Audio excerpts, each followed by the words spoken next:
I'm John Batchelor. Steve Cohen is here. Stephen F. Cohen. He has a piece up with Katrina vanden Heuvel. Cold War Again is the earlier piece that Steve published at The Nation. Who's responsible? Tonight, it's publishing within these hours, Distorting Russia.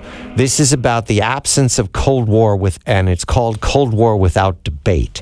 So we begin a debate tonight because Steve has observed with Katrina vanden Heuvel that there is no debate in Washington right now. There's only one side of the coin. No one is pushing back at the presumption that Russia is in the wrong, that Russia's in control, or that the United States has not made serial errors in its handling of Ukraine, of Georgia, of the Black Sea Basin, of Russia these last years. It is possible that is part of a debate. So we begin tonight by finding our own person to debate, or at least to comment upon. In this instance, it's a very famous Cold Warrior.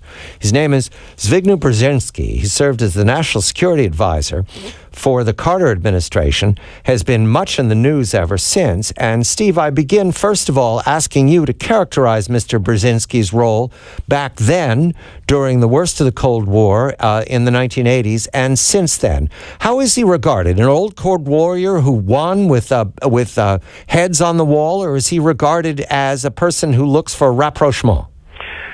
I knew then Professor Brzezinski at Columbia. I was not his close student, but I was in that class who regarded him as its teacher.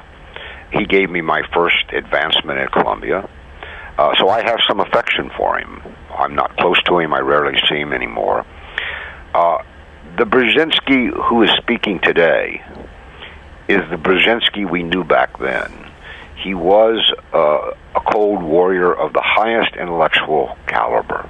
He had come out of Harvard, where the founders of the theory of totalitarianism, which became the kind of ideology of the American Cold War during the Soviet era, where it was founded.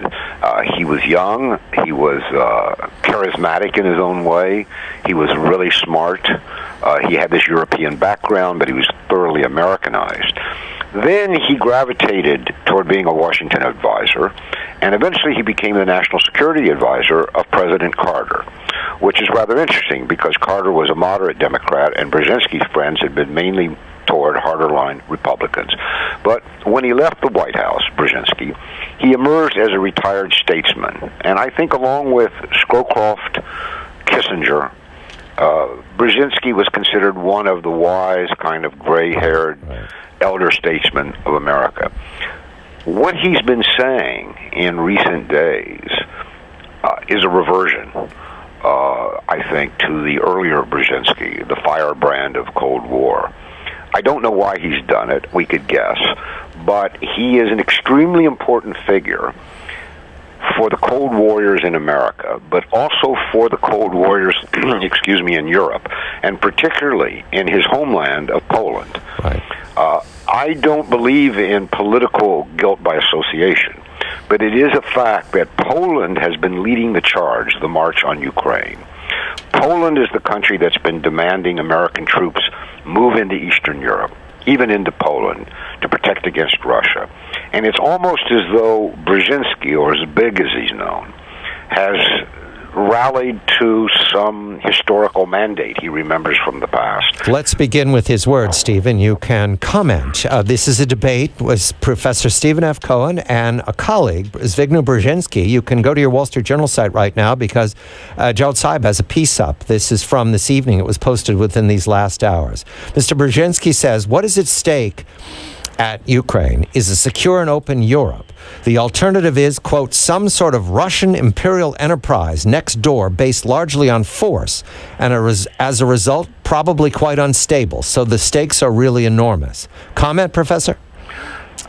I understand that there's a line at the end of this that you might want to add to it so we can have a fuller debate. He has a prescription, does he not? Yes, he does. And this will require some explication. He says that the goal for the West is to seek an understanding that Ukraine is free to pursue its objective to become more European. Yeah. And then he recommends how to pressure Russia. He does not mention sanctions. He says this will only be appealing to the Russians if they realize that their use of force carries the risk of confrontation.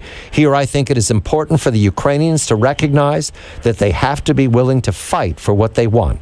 And we have to be willing to make it clear that they will not be alone. There doesn't seem to be two ways to read that, Steve. No, and this is where we come to the absence of an American debate and the dominance of what can only be called misinformation. Was it the late Senator Moynihan who said brilliantly, "You're entitled to your own opinion, but not your own facts." Not your own facts. Yeah. We can't have a debate if we don't agree on the facts.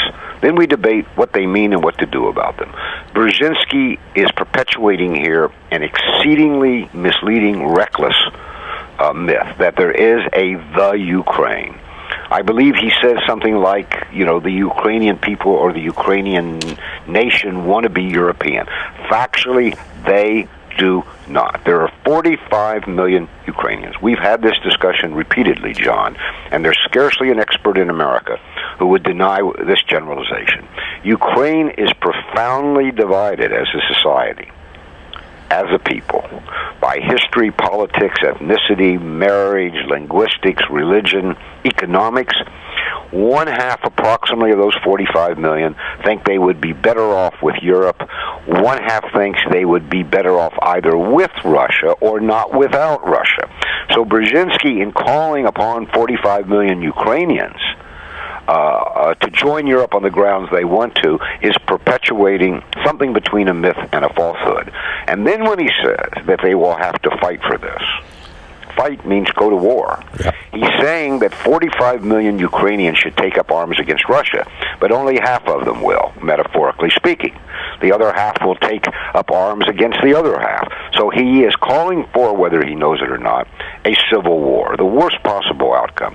So I consider this appeal to be based on a false analysis and exceedingly dangerous. Why he would do that when he's a scholar of the first magnitude, when he's a man who knows Ukraine well, knows Europe well, why he would say such a thing at this combustible moment, and he won't be answered in the mainstream press. When we come back, Steve, there's more to respond to, because Mr. Brzezinski goes on to say that Mr. Putin has created widespread animus toward Russia and Ukraine has never historically been anti-Russian. There's much more to comment upon. Professor Stephen F. Cohen, New York University and Russian history, and Princeton University, writing in The Nation about the Cold War underway in Europe.